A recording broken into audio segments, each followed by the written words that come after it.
അസ്സലാമലൈക്കും. ഒരു 4 വരി പാട്ട് പാടാം. പവിഴങ്ങൾ കൊഴിയുന്ന മനസ്സെങ്കിലും കഴിയുന്നതൊരു കൂട്ടിൽ നീ.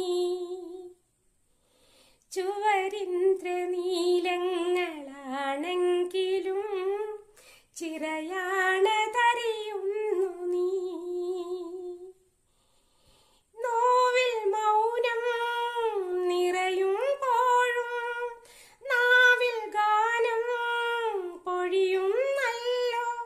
അതു കേൾക്കെ ഇടനെഞ്ചിൽ അറിയാതെ ഒരു കൊച്ചു നെടുവീർപ്പിന്നുരുകുന്നു ഞാനും. കൊഞ്ചി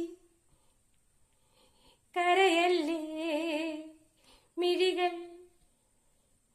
നനയല്ലേ, ഇളമനമുരുകല്ലേ.